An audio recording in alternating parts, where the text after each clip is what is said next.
Hi guys, it's Claire and welcome to another video tutorial with me. In today's video we are going to be doing spray carnations. So once again, an easy flower, and I'm going to try and break this down for you guys as best as I can so you can do it with just a couple of strokes. And the beauty about this particular video is, yes, it will be geared for beginners and people who are just starting out. But we are going to be doing this using one brush, and that is the angled number 1, which is part of the Zen Art Supplies miniature brush collection. Okay, so really quickly, my supplies, I am using my Paul Rubens sketchbook. I have my White Nights set of 36 handy on the side here. I have my shell palette here by Zen Arts, which is not really washed, but that's okay. And I'm also keeping handy my Gemstones palette by KMS Watercolors. I would like to show you guys how, again, you can achieve some really startling effects by just using some pretty metallic colors on regular white paper, but I might also try this on our black aqua paper by Legion. So stay tuned. All right, so that's that. We are ready to begin. So for our colors, we're going to be using the Ruby Red and Madder Lake Red Light for the actual flowers and petals.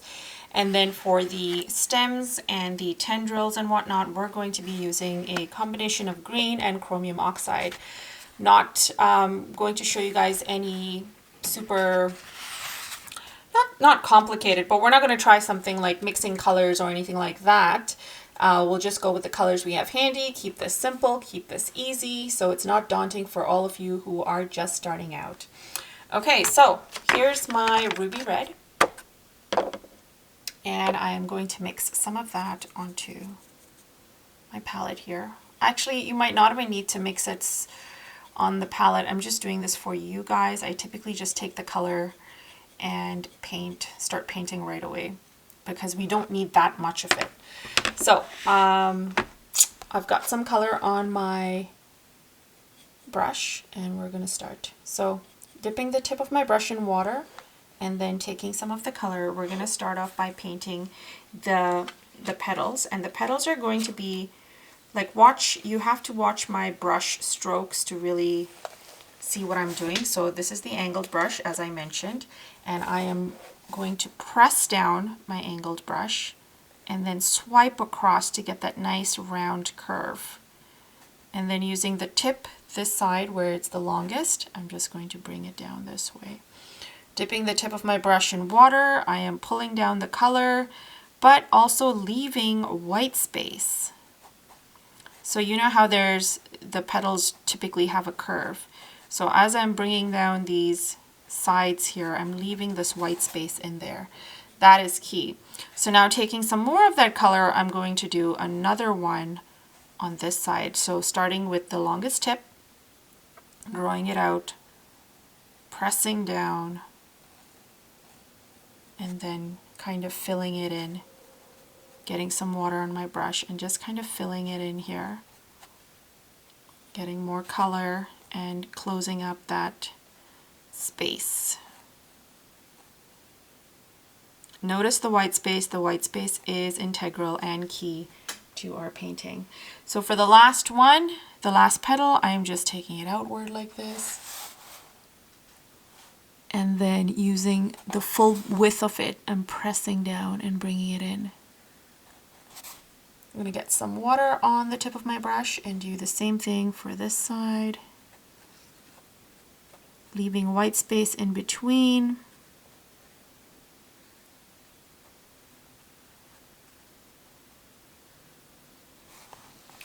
And there we go. We've got our first flower. So I'm just kind of adding more color on this side here. Now that we've got our first flower, what we need to do is get some of that darker red. So using the same brush, I'm going to get some of my Madder Lake Red directly from my color cake.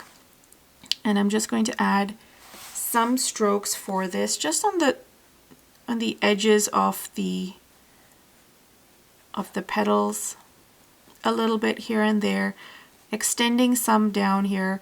Now it's giving me a beautiful blend because my my paint strokes are still damp right now. Okay, so you need to make sure yours are still damp if you want it to be a nice blend.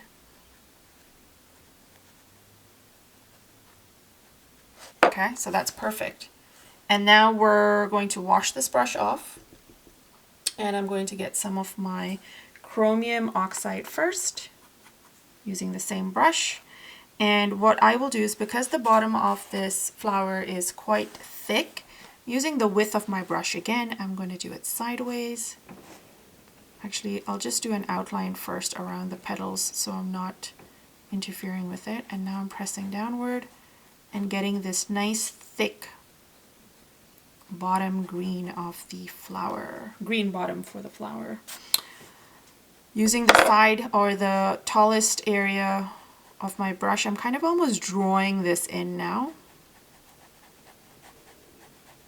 Okay, then dipping the tip of my brush in water, I'm coming back and I'm going to taper it. This is almost like part 2 of this. I'm leaving a little bit of white space, tapering it downwards this way. And then we're going to get some of the same green. Needs to be watered down. And we're going to draw in the stem. So here's one of the stems.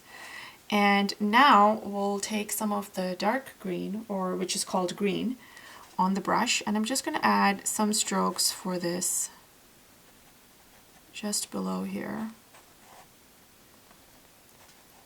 And then right where it touches and connects with the stem. And these guys have these really cute looking tendrils, and so here's what that's going to look like right after I finish this part. We're doing one right here on this end. So it's a little bit of a curve and then it goes down this way, and I love these little tendrils. So there's usually one extending on this side too. And there's normally like an attachment or another piece of stem with another flower happening. So we're going to get to that soon enough. I'm just going to extend this right away.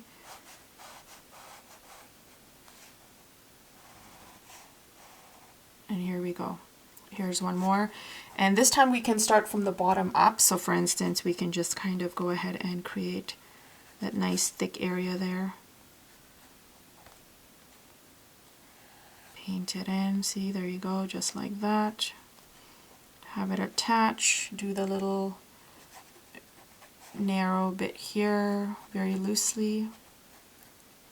And now we can paint the red part of this.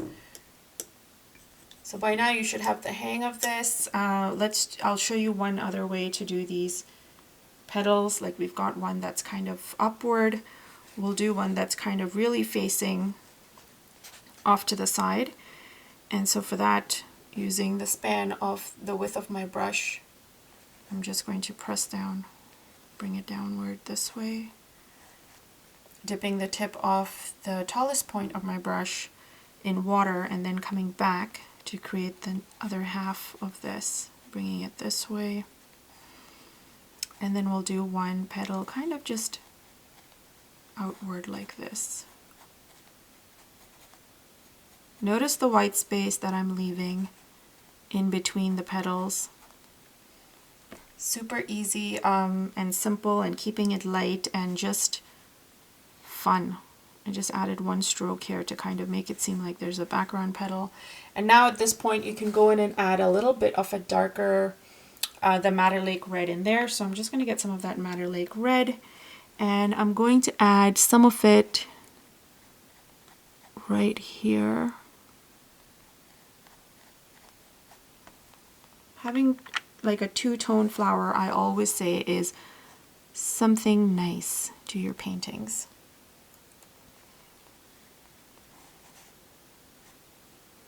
Adding just a tad bit onto our background petal there. And that's it. That's it for that. Now we can go in and get some more of the green and do some of the tendril bits again. And so even for this one, you can have some happening just at the top here. They're super delicate and super pretty. not just to look at, but also to paint. And usually at the tip here, it's a little bit of a curve. It's almost like a little cup area. So there we go. Mixing some of that color onto this palette here so I can get a lighter version of it. I'm going to go ahead and create one more protruding on this end. Actually, instead of having it protruding this way, I'm going to have it go upward and end off with these buds for these guys. So slightly taller. Again, I'm using the tallest part of my brush here to get a nice thin line. And I'm going all the way up, perfect. And then we'll do a little bit of tendril bit work. And then at the very top here, we're doing our bottom green half bit.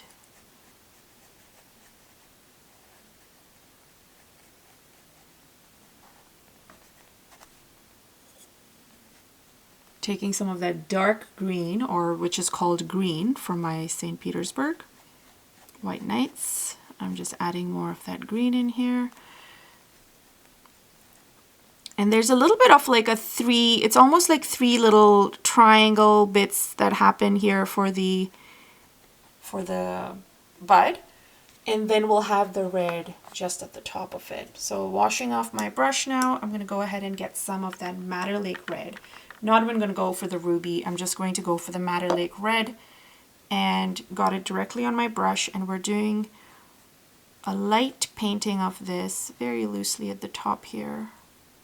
Not really touching the green because I don't want the red to seep into it. So I can see that I've got a lot of water on my brush because it's pooling. So feel free to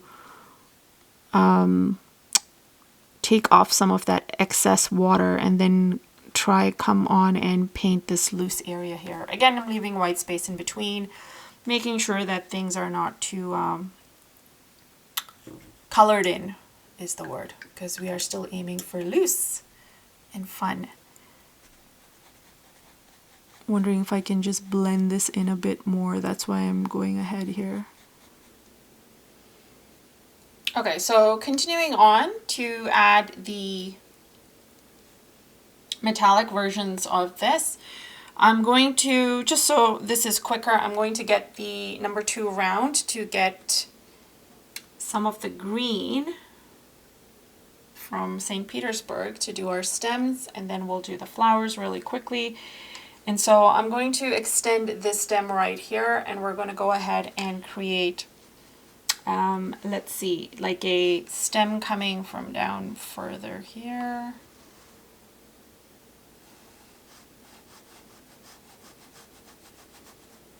And the reason I'm not paying too much attention to how this stem is because we're going to go ahead and first of all extend and add another one happening on this end here. And so let's just do that this way.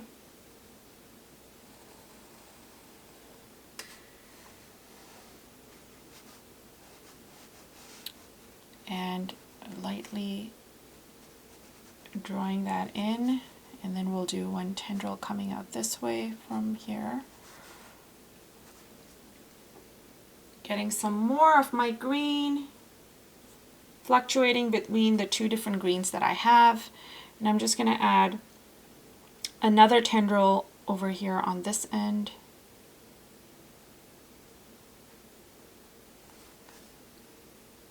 Dipping it in water and then just kind of mixing some color onto the side here so it's not too potent on my sheet. We're going to go ahead and add almost like a leaf over here on this side. And so this leaf can be coming out like this, and the thicker version of that is there, and then the rest of it kind of just comes down this way. So it's almost like it is bent, no, twirled.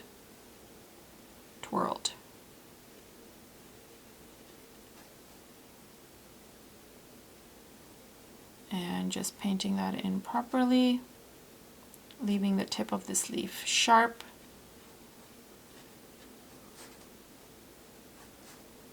Perfect. We can do another little tendril kind of element happening here so it can look a lot more fuller.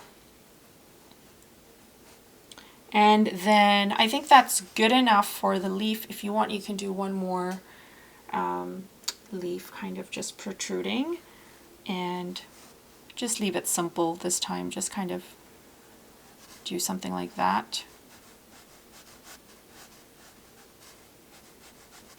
Coming out from the edge, and then we're good. We can now move on to doing the metallic flowers.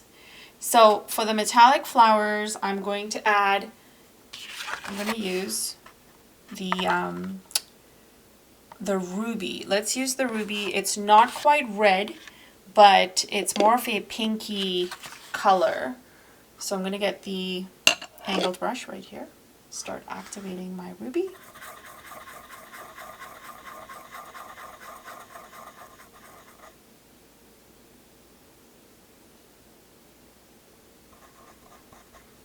And then again, the exact same technique that we used for below, we're doing it up here. So we don't have the bottom half of this, which we probably should have done. So let's just do that really quickly. That's my mistake here. So the bottom half of the flower, which is pretty much like the thick bit. Let's call it the thick bit. So starting off with the tapering part, let's just draw that in. And then dipping the tip of my brush in water, because this is pretty, what's the word, potent. I'm going to get pressing down, just adding this nice thick lay of green right here.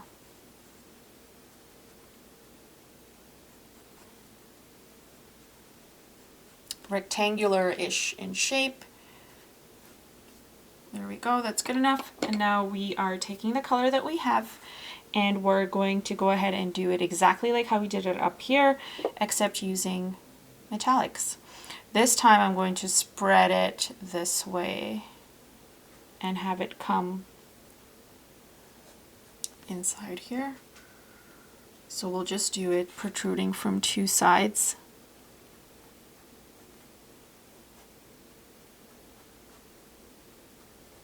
So here's one petal. I'm going to get some more color, and we are going to do this side of the petal. And it's like a wide shape, like a shell shape kind of almost. And if you want the edges to be tapered, or not tapered, but like little jaggedy, just take the edge, the tip of your brush, and just kind of wiggle around. Okay, there we go, that's good enough. And I wouldn't add another part to this. However, if you want to add some nice shading, I would consider adding some Madder Lake red in here. And remember, the reason we're doing it at this time is because it is still damp, and now is the perfect time to go in and add your darker bits while it is still damp. All right, so on the regular camera, this doesn't quite look as nice, but I'm going to give you a side view of this so you can see the nice glisten it has over here. Pull more of these using the metallic, just making a couple of buds and possibly around here, so this way we've got nice tall going down to short. And for that, because I've already shown you the technique, I am just going to make this a time lapse, and you can see my end results shortly. So be right back.